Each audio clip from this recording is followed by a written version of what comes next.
Welcome to The Explainer. Today, we're on a mission to find the absolute best home for your hard-earned cash. If you've ever looked at your savings account and thought, could this be doing more for me? Well, you've definitely come to the right place. Let's get into it.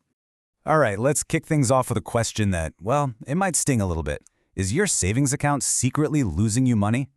I know it sounds dramatic, but if you're with one of the big traditional banks, the answer is almost certainly yes. And the main culprit? Inflation. Wow! Okay, this slide right here really puts it all into perspective. Just look at these numbers. With a typical big bank, your $10,000 earns you a measly $1 over an entire year.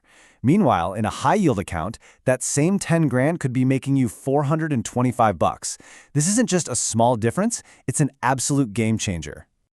So, with all these options out there, how in the world do you choose the right one? Well, don't worry, we've done the heavy lifting for you. We went through over 20 of the top accounts out there and put together a simple tier list to help you find the perfect fit.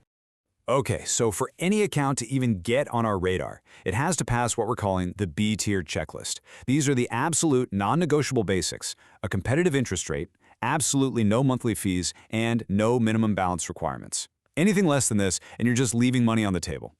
Now, accounts that really go the extra mile with some cool, valuable features, we're bumping those up to the A tier. But if an account has those annoying fees or just a pathetic interest rate, yeah, that's going straight down to the D tier. All right, let's get the bad news out of the way first. We're diving into the D tier. And you might be shocked to see some of the biggest, most familiar names in banking here. But trust me, there's a very good reason these are the accounts you'll probably want to avoid. I mean, look at this. This chart pretty much says it all, doesn't it? You're getting basically zero interest. We're talking 0.01%. And then, on top of that, they're hitting you with a $5 or even $8 monthly fee unless you jump through hoops to keep a minimum balance. It's just a raw deal all around.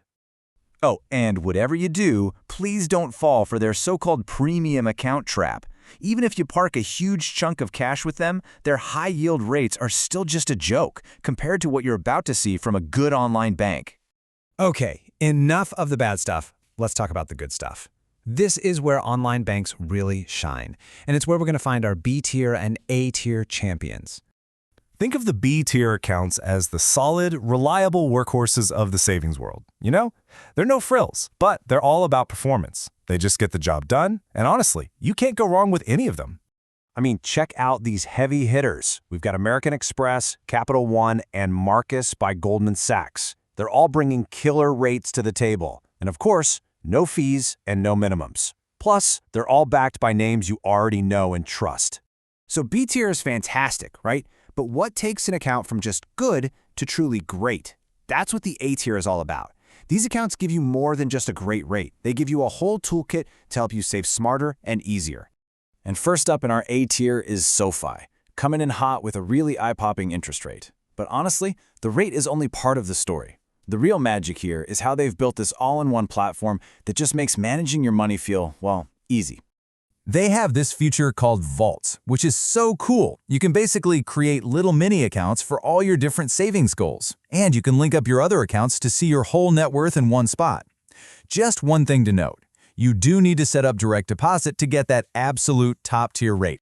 All right, next on our A-list is Ally Bank. And these guys are true OGs in the online banking space. Their superpower?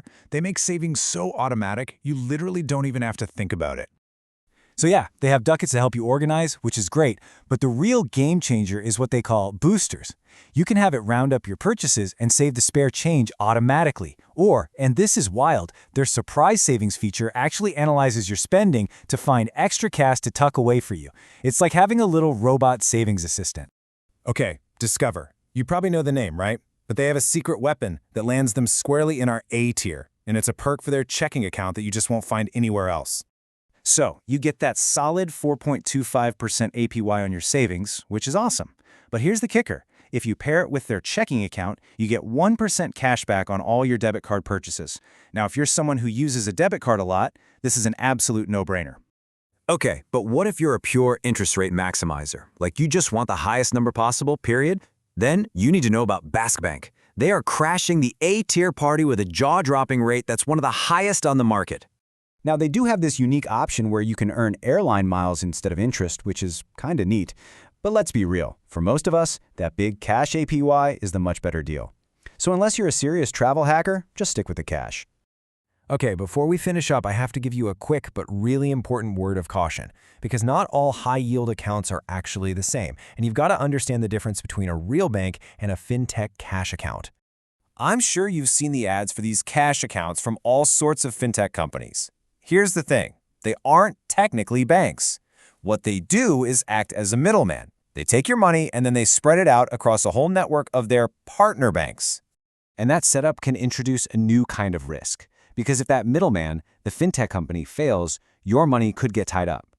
As a recent case showed, FDIC insurance is designed to protect you if a bank fails, but it might not cover you if the third-party company in the middle is the one that goes under. So, what's the big takeaway here? It's simple. Know where your money is and make sure it's safe. Whether you go for a straightforward B-tier account or one of these A-tier powerhouses with all the bells and whistles, the goal is the same. Make your money work just as hard as you do. So the only question left is it time for you to make a switch?